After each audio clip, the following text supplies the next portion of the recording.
నా పేరు తిరుడుగారి పద్మ. హైదరాబాద్లో ఉంటాం మేము. ఈ వే టు మోక్ష అనేది మా సిస్టర్ చెప్పడం వల్ల సెప్టెంబర్ 1 నుంచి జూమ్ క్లాస్లో అటెండ్ అయ్యాను నేను.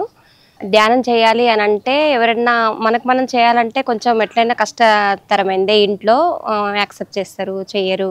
టైం అనేది పెట్టలేమన్నమాట. పెట్టలేము వాళ్ళందరికీ. జూమ్లో మేడము యూఎస్ఏ నుండి నైట్ 9 o'clockకి పెడతారు. 9 to 10:30 వరకు జూమ్ ఉంటుంది, సత్సంగం ఉంటుంది. అందులో వాళ్ళ యొక్క అనుభవాలందరూ వేరే వాళ్ళందరూ షేర్ చేసుకుంటూ ఉంటారు.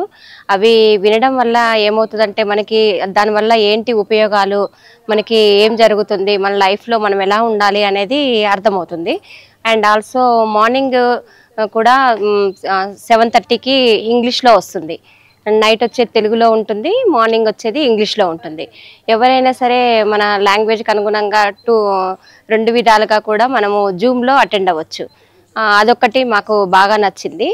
మనకు ఇంట్లో ఉండి కూడా మనం పనులు చేసుకుంటూ వినడం అనేది మన జ్ఞానాన్ని నేర్చుకోవచ్చు. రకరకాల వేరే వాళ్ళ అనుభవాలన్నీ షేర్ చేసుకుంటూ మనం మన లైఫ్ని చేంజ్ చేసుకోవడానికి బాగుంటుందని నాకు చాలా బాగా నచ్చింది. ఇక్కడ 3 daysలో నేను ఇక్కడ అటెండ్ అయ్యాను. ఈ అనుమ మేడం ద్వారా నేర్చుకున్నది ఏమిటంటే, మన యొక్క చెడు పనులు మంచి పనులు అనేది కర్మలు అంటారు కదా. మనకు మనమే మన కళ్ళ ద్వారా వాటిని ఎలా రిలీజ్ చేసుకోవచ్చు అనేది నేర్చుకున్నాను. అండ్ ఆల్సో ఈ చక్రాస్ అనేది 7 చక్రాస్ని ఏ విధంగా ఓపెన్ అవ్వడం అనేది ఇక్కడ చేయించారు. నాకేమనిపించిందంటే, నాకు హిప్స్లో బ్రేక్ అయింది ఆల్రెడీ. యాక్చువల్లీ చాలా పెయిన్తోనే వచ్చాను. కొంచెం రిలీఫ్ అనిపించింది. అండ్ ఆల్సో మనశ్శాంతిగా ఉంది. చాలా ఇంటికి మనం బయట తిరుగుతున్నప్పుడు చాలా డల్గా వెళ్తాం ఏదైనా వర్క్ చేస్తే. కానీ ఈ 3 daysలో ఇంటికి వెళ్ళేటప్పుడు ఒక 1.5 hour జర్నీ హైదరాబాద్లో చేసి వెళ్ళినా కూడా చాలా హాయిగా వెళ్ళేటప్పుడు, చాలా మనశ్శాంతిగా, చాలా రిలీఫ్గా వెళ్ళాం. అండ్ నాకు కళ్ళు మూసుకుంటే ఒక కన్నులాగా కనిపించింది కళ్ళు మూసుకొని కూర్చొని ధ్యానం చేసేటప్పుడు. అండ్ ఎర్త్ బౌండ్ సోల్స్ని కూడా రిలీజ్ చేయడం అనేది నేను ఫస్ట్ టైం విన్నాను.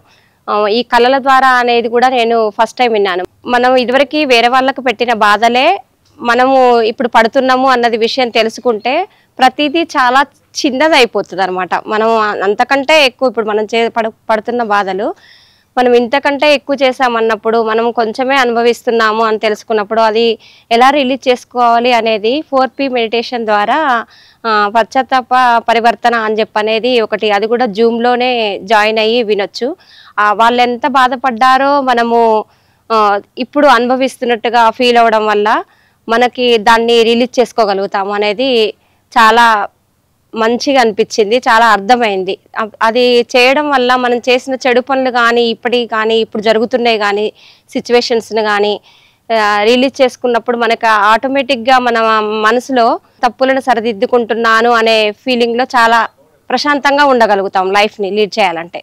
ఈ మార్గము నాకు ఈ వే టు మోక్ష ద్వారా ఇంకా చాలా నేర్చుకోవాలని అనుకుంటున్నాను.